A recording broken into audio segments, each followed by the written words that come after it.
네, 안녕하세요. 복음, 사랑, 생명이 흐르는 아침 이정훈 목사입니다.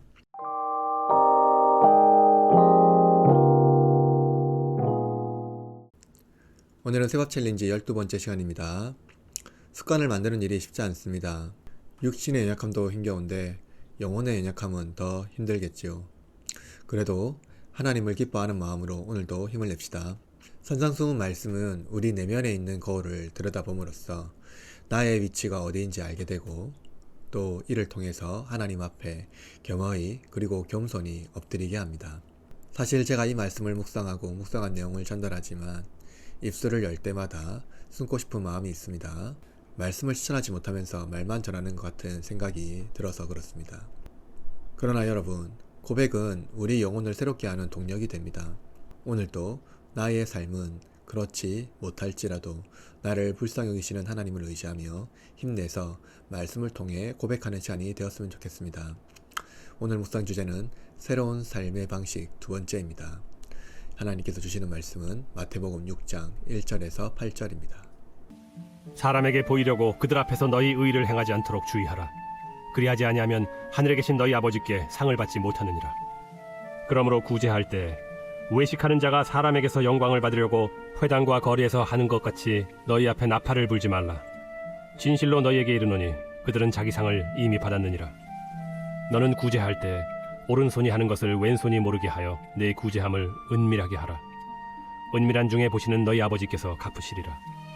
또 너희는 기도할 때 외식하는 자와 같이 하지 말라. 그들은 사람에게 보이려고 회당과 큰 거리 어귀에 서서 기도하기를 좋아하느니라. 내가 진실로 너희에게 이르노니 그들은 자기 상을 이미 받았느니라. 너는 기도할 때 내 골방에 들어가 문을 닫고 은밀한 중에 계신 내 아버지께 기도하라. 은밀한 중에 보시는 내 아버지께서 갚으시리라. 또 기도할 때 이방인과 같이 중언부언하지 말라. 그들은 말을 많이 하여야 들으실 줄 생각하느니라. 그러므로 그들을 본받지 말라. 구하기 전에 너희에게 있어야 할 것을 하나님 너희 아버지께서 아시느니라. 새로운 삶의 방식 두 번째를 위하여 우리가 살펴볼 것은 먼저 구제에 대하여입니다. 예수님은 먼저 사람들에게 보이기 위하여 그들 앞에서 의를 행하지 않도록 주의하라고 말씀합니다. 사람들에게 보이는 의는 무엇을 의미하나요?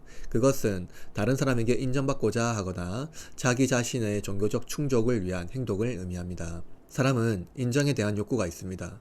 누군가 인정해주지 않으면 실망할 수 있습니다. 그래서 우리는 선한 행동을 할 때 특히 엄청난 액수를 기부했다거나 또 누군가의 생명 혹은 위험한 순간에 있는 사람을 구출했을 때 나팔을 불려고 합니다. 광고를 한다는 말이죠. 그러나 예수님은 나팔 불지 말라고 말씀합니다. 의를 실천했을 때 실천에 대한 보상이 칭찬과 격려면 너무나 좋습니다. 그러나 우리는 칭찬과 격려의 수준이 아니라 그 사람을 높이려고 합니다. 심지어 우리는 그 행위 자체를 구원과 결부시킵니다. 우리는 종종 우리의 의를 하나님의 구원의 결과로 생각합니다. 신자도 그러한데 아직 믿지 않는 예비신자는 어떨까요? 그렇다면 자기 의의 결과를 사람에게 보이려고 하고 어떻게든 그것을 알리려고 하는 마음의 동기는 어디에서 시작되었을까요? 그것은 보상을 얻으려는 마음의 동기입니다. 일반 사회의 원리는 세상에 투자한 만큼 이익을 얻으려는 원칙 아래 뿌리 내려졌습니다. 사람들이 투자하는 이유는 자기 원금을 보존하려는 것이 아니라 2배, 3배의 이익을 얻으려는 욕심 때문입니다. 심지어 선한 일에도 이러한 원리가 적용되고 있는 것이죠. 인간은 본성상 죄의 욕망을 하나님 앞에서 철저하게 훈련받지 못하면 제거하지 못하기 때문입니다. 일반 사회의 기본적인 사랑의 입장은 필레오입니다.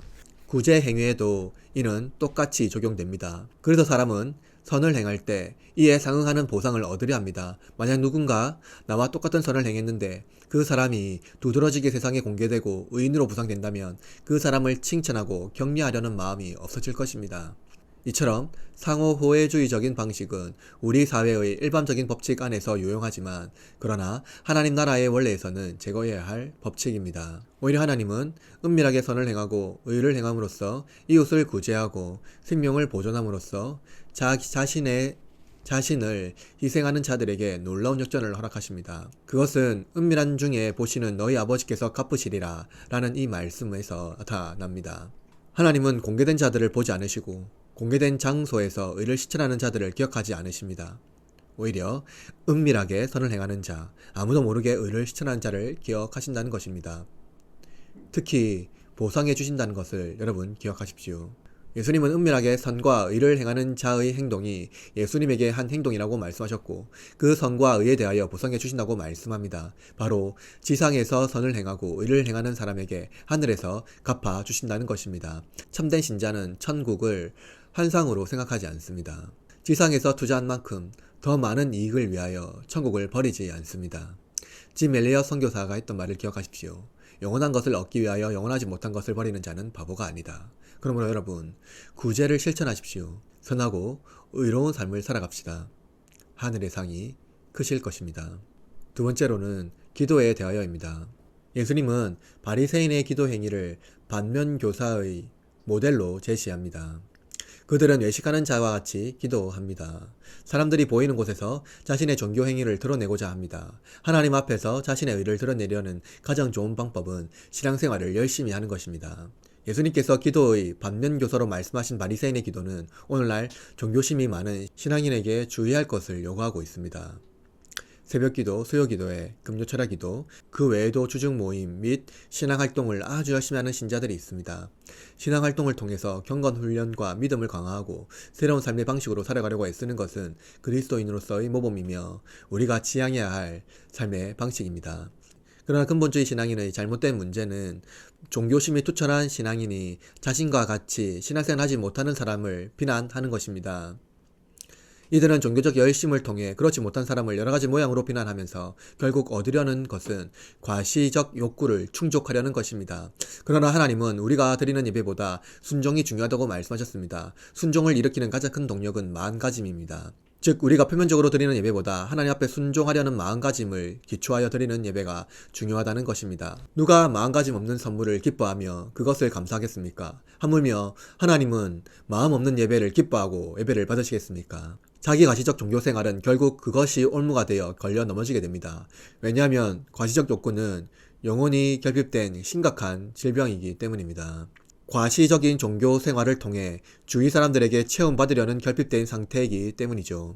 이는 하나님으로 만족하지 못하고 자기의 의를 충족해야 하는 질병입니다. 이는 하나님으로 만족하지 못하고 자기의 의를 충족해야 만족하는 상태에 이르는 질병입니다. 특히 기도를 통해서 자기 목표를 이루는 것도 있습니다. 그것은 이방인과 같이 중언부언하는 것입니다. 이교의 신전에서 이방인들이 신전무희와 그들의 신에게 기도하는 내용은 거래입니다. 나의 요구를 들어주시면 나는 신에게 헌신하겠습니다. 이러한 기도를 하지 말라는 것입니다. 우리의 기도 내용을 살펴봅시다. 신자의 기도는 하나님을 알게 해주십시오. 모든 악한 순간, 고통의 순간에도 하나님의 선하심과 섭리를 포기하지 않도록 해주십시오. 예수님을 닮게 하시고 오직 그분만 바라보게 하소서. 하나님은 길에서도 친구들과 교제 중에도 회사 업무로 바쁜 중에도 나의 신음을 들으시고 나를 잠잠히 사랑하시며 기뻐하십니다. 은밀한 중에 계신 내 아버지께 기도하라. 은밀한 중에 보시는 내 아버지께서 갚으시리라. 이 말씀을 기억하시기를 바랍니다. 구제와 같이 기도도 천국의 소망의 원리로 작용합니다. 억울한 일이 있을 때 아버지께 기도하십시오. 빈손으로 나와 아버지의 은혜를 간구하는 자에게 우리 아버지는 마다하지 않으십니다. 마지막으로 새로운 삶의 방식에 대하여입니다. 부모는 자녀를 양육하면서 세상에 쓸모없는 존재가 되기를 바라지 않습니다. 나의 아이가 세상에서 귀하게 여김받는 사람이 되기를 바라고 좋은 영향을 주는 사람이 되기를 원합니다. 하물며 하나님은 자기 자녀에게 어떤 기대를 하실까요? 정말 귀한 사람이 되기를 바라십니다. 소금으로서 썩을 세상을 썩지 않게 하며 맛을 내는 영향을 주는 존재, 빛으로서 어두운 세상을 밝게 비추는 존재가 되기를 원하십니다.